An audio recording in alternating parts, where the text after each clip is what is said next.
Le crash du Boeing 787 d'Air India. Où en est l'enquête ? Plus de 750 personnes ont été tuées dans cet accident d'avion. L'appareil s'est écrasé le 12 juin dernier. La pire catastrophe aérienne depuis 2014. 176 Indiens, 49 Britanniques, 7 Portugais, un Canadien.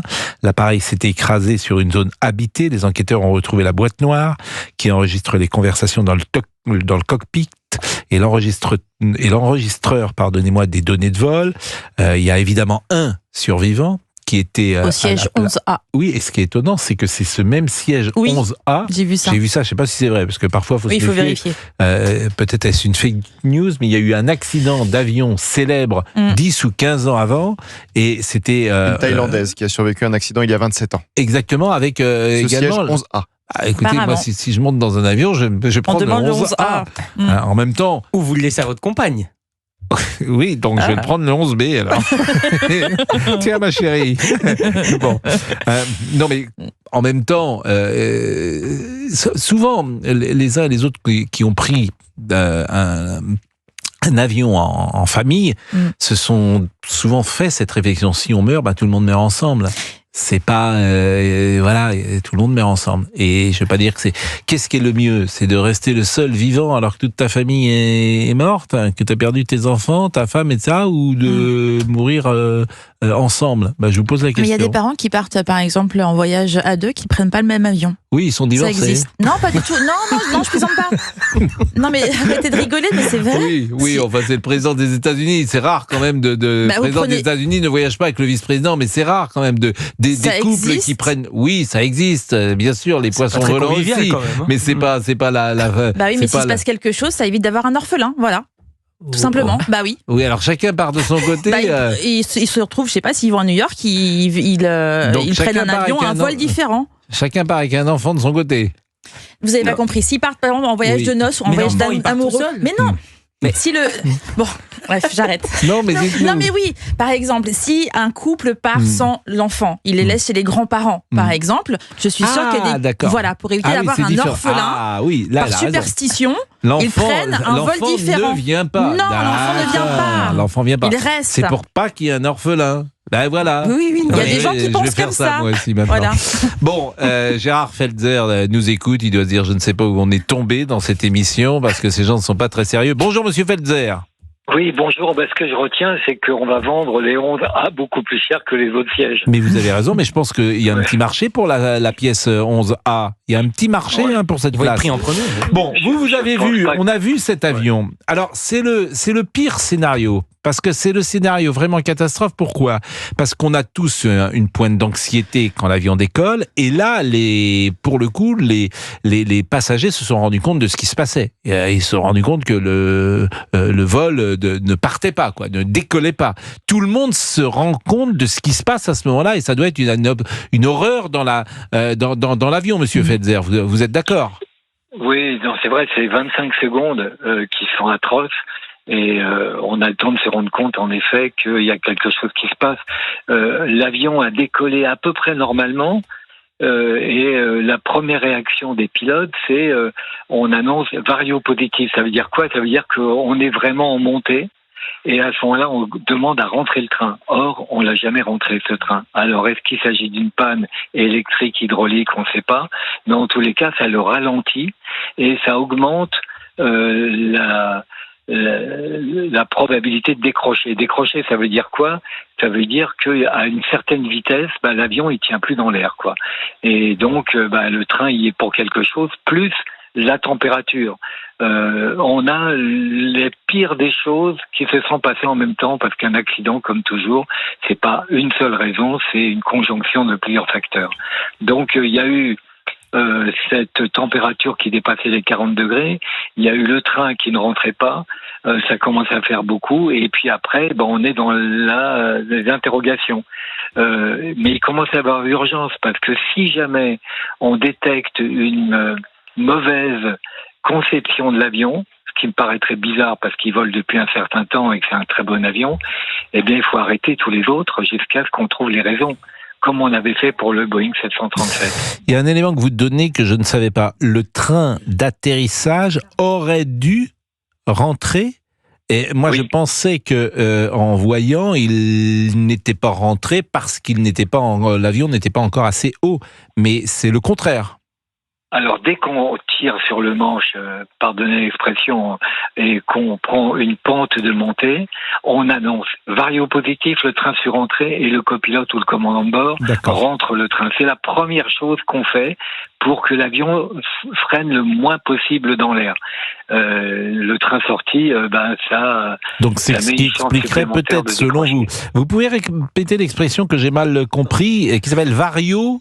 Alors le vario, c'est variomètre, ça veut dire que vous êtes en montée ou en descente. Donc et donc vous avez dit vario quelque chose, vous avez positif, ça veut dire vario positif. Pardonnez-moi, je pense aux auditeurs et puis je pense à moi aussi parce que je comprenais pas. Quand on décolle, on l'entend, le train d'atterrissage qui rentre directement après le décollage. Oui, moi j'entends. Oui, c'est vrai. C'est vrai qu'on entend l'hydraulique. Et alors, après ça, il y a quand même eu quelques secondes pendant lesquelles l'équipage a lancé un Mayday, c'est 3 fois. Ça veut dire qu'on est en détresse et que on signale ce qui se passe. On pouvait pas faire. Mais comment vous savez ça vous avez eu accès à... Eh bien non, c'est enregistré dans la tour de contrôle et ça on l'a su tout de suite. D'accord. Bon, mais évidemment les boîtes noires, elles sont déjà exploitées à votre avis, les boîtes noires, ou il faut du temps? Oui, bien sûr. Non, il faut un peu de temps pour faire une première conférence de presse pour dire voilà l'état dans lequel on a trouvé les boîtes noires. On a reconstitué le vol. À mon avis, il est déjà fait. Maintenant, il faut trouver les explications et ça prend un peu de temps. Mais encore une fois, il y a urgence à ce qu'on puisse savoir ce qui s'est passé et surtout, ne pas recommencer l'histoire du Boeing 737 où il y avait une mauvaise conception. Ah oui, mais le Boeing, c'est encore un Boeing. C'est-à-dire que tout le monde a été frappé de ça. C'est-à-dire qu'aujourd'hui, quand tu arrives dans un aéroport, la première chose que tu demandes, c'est quel est l'avion, et quand on te dit c'est un Boeing, t'es pas très rassuré. C'est vrai qu'il y a un côté psychologique, mais il se trouve que même encore aujourd'hui, il y a plus de Boeing que d'Airbus qui circulent dans le monde et du coup, statistiquement, il y a plus de chances, si j'ose dire, d'avoir un accident sur un Boeing à cause du nombre et non pas à cause de la fiabilité. Mais l'Airbus, paraît-il, est vraiment un avion de très grande qualité. C'est tant mieux pour nous. La France est partie prenante, mais en général, oui, pardon, je vous interromps. En général, les avions sont certifiés et il n'est pas plus dangereux de prendre aujourd'hui un Boeing qu'un Airbus, malgré cet accident qui est extrêmement dommageable. Le transport aérien est dangereux, mais vous savez pourquoi il est dangereux? C'est parce que c'est la route qui mène à l'aéroport, en fait. L'avion, une fois qu'on est dedans, il est beaucoup moins dangereux que la voiture. Évidemment, on répète ça à chaque fois, mais statistiquement, tu as plus de chances en trottinette ou avec votre voiture d'avoir un accident que dans un avion. Mais il n'empêche que la peur panique. En fait, ce qui fait peur toujours dans l'avion, c'est de voir la mort arriver. C'est étrange parce qu'on n'a pas ce même phénomène du tout en voiture. Je ne sais pas pourquoi d'ailleurs, parce que de la même manière, tu vois la mort arriver en voiture quand tu as un accident et tu montes dans ta voiture. Mais il y a quelque chose avec l'avion, comme si on était sans doute, on ne peut pas agir sur l'avion. Il y a quelque chose de tout à fait particulier. Et c'est pour ça qu'il y a des gens d'ailleurs qui ont très peur en avion. C'est pas mon cas, mais moi j'ai voyagé parfois avec des gens qui sont terrorisés, qui prennent des médicaments avant, qui prennent des médicaments après, et qui 8 jours avant de prendre un vol, même s'ils ont une certaine habitude, sont paniqués.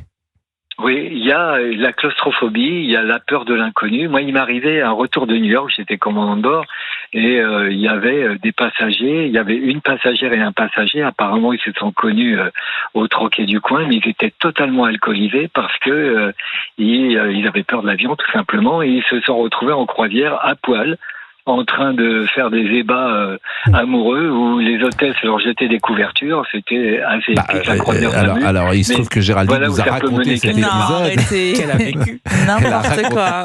Bon, paraît-il d'ailleurs qu'il faut faire très attention lorsqu'on est en l'air. Il n'est pas bon de trop manger et encore moins de boire, paraît-il, Monsieur Welzer. Oui, absolument. Oui, il faut être modéré, surtout pour l'alcool, parce qu'il y a une circulation. Et c'est vrai que vous avez sans doute beaucoup voyagé, je ne sais pas l'âge que vous avez, mais ceux qui voyagent beaucoup, qui ont beaucoup voyagé, qui ont passé beaucoup de temps en l'air, il paraît là aussi qu'il y a une forme de vieillesse ou de fatigue qui peut être plus grande que sur quelqu'un qui n'aurait jamais pris un avion de sa vie. Est-ce vrai, n'est-ce pas vrai? Je n'en sais rien. Oui, en fait, il y a l'altitude de la cabine. On ne peut pas maintenir l'altitude de la cabine au sol, comme il faudrait le faire parce qu'il y a trop de contraintes. Donc on monte la cabine jusqu'aux environs de 2000 mètres à peu près. Et donc il y a des gens qui supportent pas l'altitude. Donc c'est vrai que ça augmente l'angoisse que peuvent avoir les gens. Moi je vous conseille de faire des stages anti-stress pour ceux qui ont peur en avion. Je sais qu'Alain Souchon a une peur bleue de l'avion et ça l'empêche de faire des trajets un peu longs. Et d'ailleurs, on a battu un record du monde sur un petit avion, justement, parce qu'il jouait le rôle d'un pilote dans le vol du Sphinx, qui était à Miu Miu. Il y a différentes méthodes pour essayer de ne plus avoir peur. Le mieux, c'est encore le stage anti-stress sur un simulateur. Merci Gérard Felzer, parce qu'on vous connaît, bien sûr, vous intervenez régulièrement sur ces sujets. C'est passionnant. Ça passionne vraiment, ça passionne le public. Et notamment, alors il y a ce fameux avion qui a disparu, on n'a jamais rien reçu. Et bien sûr, moi j'ai vu des documentaires, comme tout à chacun d'ailleurs, hein, Monsieur Felzer, qui est un mystère absolu. Je ne sais pas si vous, ce cas-là, vous le connaissez bien ou si vous avez une expertise. J'ai fait un docu-fiction avec des acteurs où j'ai reconstitué tout ce qui s'est passé sur le Malaysia et malheureusement on n'a pas de réponse vraiment sûre et certaine. Et pareil, le Rio-Paris est un drame absolu bien sûr et pour les familles qui ont besoin de savoir. Je crois que d'ailleurs que ça se termine très bien. Parce que regardez le Sully Berger que j'ai eu au téléphone d'ailleurs, le capitaine qui a améri dans la baie d'Hudson. Oui, bien sûr. Bon, voilà. Ça, et puis il y avait un film formidable avec Tom Hanks. Sully. Absolument. Tom Hanks, exactement, qui est tout à fait remarquable. Bon, il est 12h17. Merci Monsieur Felzer et bonne journée à vous.